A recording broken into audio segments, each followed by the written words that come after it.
یہ بہت مشکل عمل ہے. کسی نے آپ کی بیٹی کو طلاق دی ہو, آپ اس کو معاف کر دیں. کسی نے آپ کا ناحق مال ہڑپ کیا ہو, آپ اس کو معاف کر دیں. یہ بہت مشکل معاملہ ہے, لیکن اللہ کی رضا کے لیے رشتہ داروں کو معاف کر دینا, اس کا بدلہ بھی جنت ہے. اللہ تعالی مجھے اور آپ کو معاف فرمائے.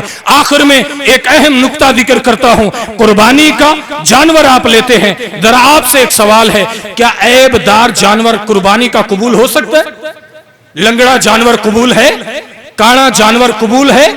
نہیں, قبول نہیں ہے. یاد رکھو, جب یہ عیب دار جانور قبول نہیں ہے تو عیب دار جانور پاک ہونا چاہیے, پھر وہ قبول ہوتا ہے. اسی طرح اللہ بھی اپنے آپ کو ہم کو پاک کرنے کا حکم دیتا ہے. اپنی تجارت کو, اپنے رزق کو سود سے پاک کرو, اپنی زبانوں کو جھوٹ سے پاک کرو, اپنے دل کو حسد, بغض, کینہ, عداوت, نفرت سے پاک کرو. جو شریعت کا اصل مطمع اور مقصد ہے کہ معاشرے میں امن پھیل جائے, یہی اصل چیز ہے. نحمده ونستعینه ونستغفره ونعوذ بالله من شرور أنفسنا ومن سيئات أعمالنا من يهده الله فلا مضل له ومن يضلله فلا هادي له وأشهد أن لا إله إلا الله وأشهد أن محمدا عبده ورسوله. يا أيها الذين آمنوا اتقوا الله حق تقاته ولا تموتن إلا وأنتم مسلمون. يا أيها الناس اتقوا ربكم الذي خلقكم من نفس واحدة وخلق منها زوجها وبث منهما رجالا كثيرا ونساء واتقوا الله الذي تساءلون به والأرحام إن الله كان عليكم رقيبا. يا أيها الذين آمنوا اتقوا الله وقولوا قولا سديدا يصلح لكم أعمالكم ويغفر لكم ذنوبكم ومن يطع الله ورسوله فقد فاز فوزا عظيما. أما بعد فإن خير الحديث كتاب الله وخير الهدي هدي محمد صلی اللہ علیہ وسلم. آپ سب درود نہیں پڑھتے؟ محمد صلی اللہ علیہ وسلم. وشر الامور محدثاتها وكل محدثة بدعة وكل بدعة ضلالة وكل ضلالة في النار. قال الله تبارك وتعالى في محكم تنزيله أعوذ بالله من الشيطان الرجيم بسم الله الرحمن الرحيم إنا أعطيناك الكوثر فصل لربك وانحر إن شانئك هو الأبتر. ہمہ قسم کی تعریف, توصیف, بزرگی اور بڑائی اکیلے اللہ وحدہ لا شریک کے لیے, اور درود و سلام ہوں امام الانبیاء, اکرم الانبیاء, اشرف الانبیاء, اجمل الانبیاء, انور الانبیاء محمد مصطفیٰ صلی اللہ علیہ وآلہ وسلم کی ذات اقدس و اطہر پر. میرے بھائیوں, مسلمان بھائیوں, بزرگوں, دوستوں اور عزت مآب پردہ نشین ماؤں, بہنوں, بیٹیوں, آج کے دن آپ یہاں جمع ہیں. سب سے پہلے آپ یہ سمجھ لیں کہ اس دن کی ابتدا کیسے ہوئی. اس دن کا نام عید الاضحیٰ ہے. اللہ کے نبی علیہ السلام جب مدینہ تشریف لے گئے تو آپ نے دیکھا کہ صحابہ اکرام کھیل رہے تھے. آپ نے فرمایا کہ یہ کیا ہے؟ کہنے لگے کہ ہم دور جاہلیت میں 2 دن ہوا کرتے تھے جس میں ہم کھیل کود کیا کرتے تھے.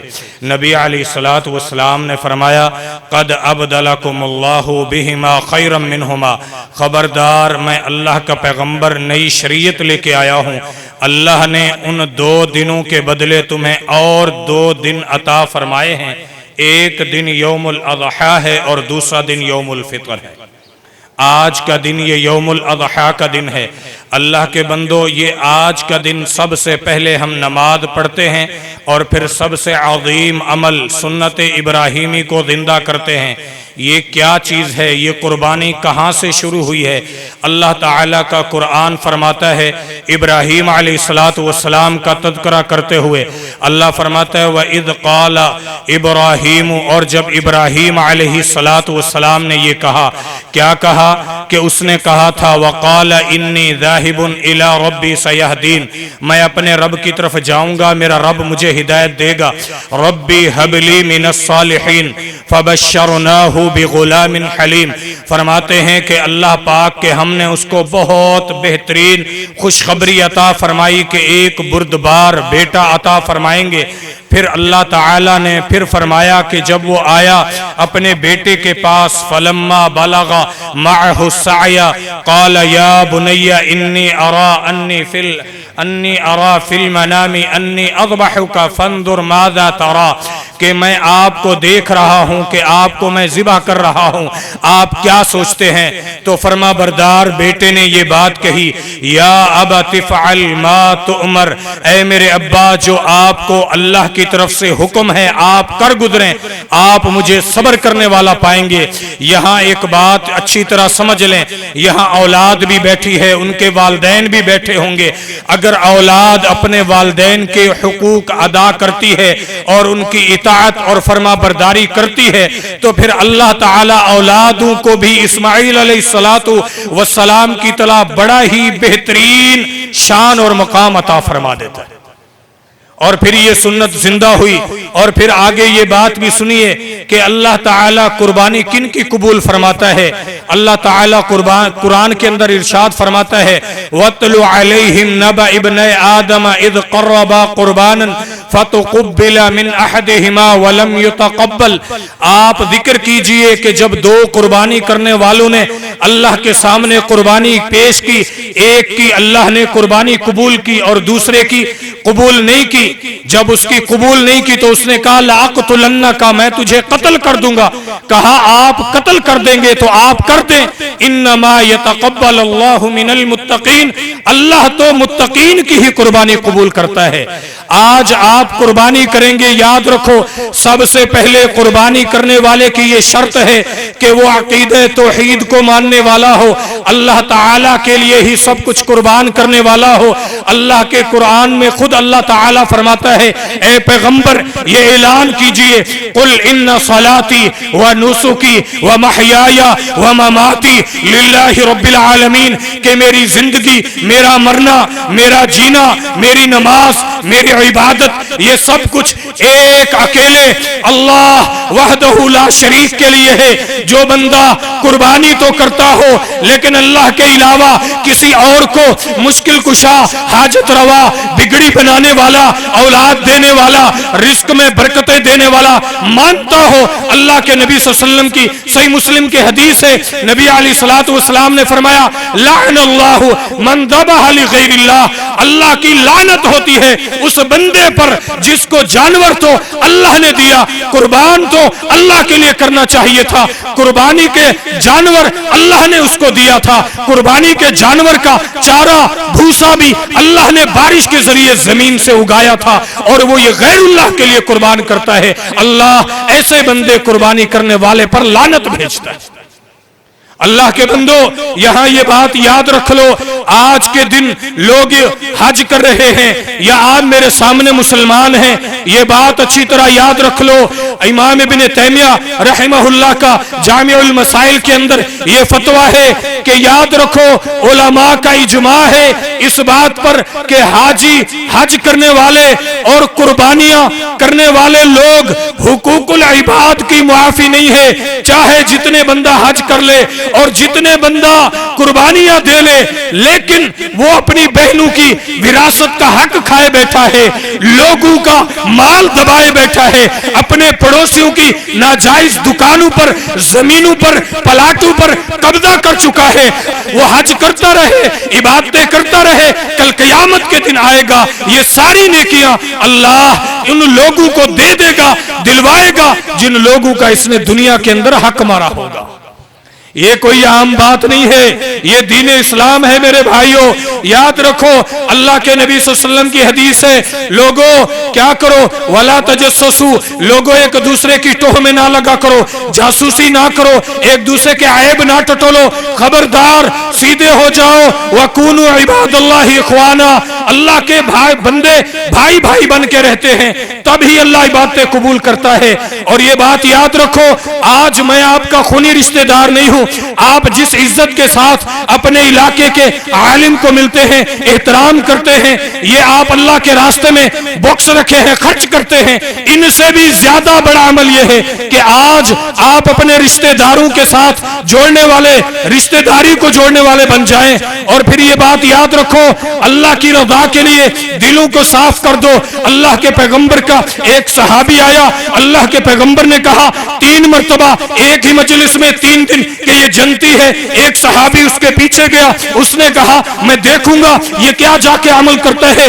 3 راتیں وہ دیکھتا رہا، کوئی اس کو کچھ نہ ملا۔ جب وہ جانے لگا اس نے کہا اللہ کے پیغمبر نے آپ کے بارے میں یہ کہا تھا کہ آپ کو اللہ کے نبی صلی اللہ علیہ وسلم نے فرمایا تھا کہ یہ جنتی شخص ہے، لیکن بات نہیں سمجھ آئی ہے، کیسے ہو سکتے ہو، کیا عمل کرتے ہو۔ اس نے یہ بات کہی تھی جب میں رات کو سوتا ہوں میرے دل کے اندر کسی مسلمان کے لیے نہ حسد ہوتا ہے، نہ کینہ ہوتا ہے، نہ عداوت ہوتی ہے، نہ نفرت ہوتی ہے، میرا دل پاک صاف ہوتا ہے۔ میں یہ کہہ رہا ہوتا ہوں اللہ میں نے تیری مخلوق کو معاف کیا۔ اس دوسرے صحابی نے کہا واللہ ہذہ الذی بلغت بک، اللہ کی قسم یہی وہ چیز ہے جس نے تجھے جنتی بنا دیا ہے۔ یہ بہت مشکل عمل ہے۔ کسی نے آپ کی بیٹی کو طلاق دی ہو، آپ اس کو معاف کر دیں۔ کسی نے آپ کا ناحق مال ہڑپ کیا ہو، آپ اس کو معاف کر دیں۔ یہ بہت مشکل معاملہ ہے، لیکن اللہ کی رضا کے لیے رشتہ داروں کو معاف کر دینا، اس کا بدلہ بھی جنت ہے۔ اللہ تعالی مجھے اور آپ کو معاف فرمائے۔ یہاں بیویاں موجود ہیں، اللہ کے نبی صلی اللہ علیہ وسلم کی حدیث ہے، اللہ کے نبی نے فرمایا تھا انما ہوا جنتو کی و نارو کی، ایک عورت کو کہ تیرا خاوند تیرے لیے جنت بھی ہے اور جہنم بھی ہے۔ خاوند کی اطاعت جنت ہے اور خاوند کی نافرمانی جہنم ہے۔ ایک اور حدیث ہے کہ جو عورت اس حال میں فوت ہو جائے کہ اس کا خاوند راضی ہو تو گویا کہ وہ جنتی عورت ہے انشاءاللہ۔ یہاں ہم مرد بھی ہیں، ہمیں بھی اپنی عورتوں کا خیال کرنا چاہیے، پڑوسیوں کا خیال کرنا چاہیے۔ آج قربانی اللہ کی رضا کے لیے کرنی چاہیے، دکھلاوا نہیں ہونا چاہیے، اخلاص ہونا چاہیے۔ آخر میں ایک اہم نقطہ ذکر کرتا ہوں، قربانی کا جانور آپ لیتے ہیں، ذرا آپ سے ایک سوال ہے، کیا عیب دار جانور قربانی کا قبول ہو سکتا ہے؟ لنگڑا جانور قبول ہے؟ کانا جانور قبول ہے؟ نہیں، قبول نہیں ہے۔ یاد رکھو جب یہ عیب دار جانور قبول نہیں ہے تو عیب دار جانور پاک ہونا چاہیے، پھر وہ قبول ہوتا ہے۔ اسی طرح اللہ بھی اپنے آپ کو ہم کو پاک کرنے کا حکم دیتا ہے کہ اپنے آپ کو، اپنی تجارت کو، اپنے رزق کو سود سے پاک کرو، اپنی زبانوں کو جھوٹ سے پاک کرو، اپنے دل کو حسد، بغض، کینہ، عداوت، نفرت سے پاک کرو۔ جو شریعت کا اصل مطمع اور مقصد ہے کہ معاشرے میں امن پھیل جائے، یہی اصل چیز ہے۔ آخر میں دعا ہے اللہ تعالی ہم سب کی عبادتیں اور دعائیں اور قربانیاں قبول فرمائے۔ وآخر دعوانا الحمدللہ رب العالمین۔ لك الحمد كما ينبغي لجلال وجهك ولعظيم سلطانك اللهم صل وسلم على نبينا محمد صلى الله عليه وسلم الله أكبر الله أكبر لا إله إلا الله والله أكبر الله أكبر ولله الحمد۔ اے میرے اللہ یہ سارے لوگ تیری توحید کا ہم اقرار کرتے ہیں، تجھے تیری توحید کا واسطہ دیتے ہیں۔ اللہ عقیدہ توحید پر ہم سب کو زندہ رکھنا، اسی پر ہمیں موت دینا۔ اللہ عقیدہ توحید کی برکت سے ہی ہمیں عذاب قبر سے محفوظ فرمانا۔ اللہ عقیدہ توحید کی برکت سے ہی اللہ میدان محشر کی ہولناکیوں سے محفوظ فرمانا۔ اللہ عقیدہ توحید کی برکت سے ہی ہمیں پاک پیغمبر محمد صلی اللہ علیہ وسلم کا قیامت والے دن آپ کے ہاتھوں حوض کوثر کا پانی نصیب فرمانا۔ اللہ ہمیں اپنے پاک پیغمبر کے ہاتھوں حوض کوثر کا پانی نصیب فرمانا۔ اے میرے اللہ اس مجلس میں جو بھائی قربانیاں کر رہے ہیں اللہ ان کی قربانیاں قبول فرما۔ اللہ اس مجلس میں جو بھائی ناراض ہیں انہیں صلح کی توفیق نصیب فرما۔ اللہ ہمارے مسلمان ملکوں کو آپس میں ایک دوسرے کا خیر خواہ بنا۔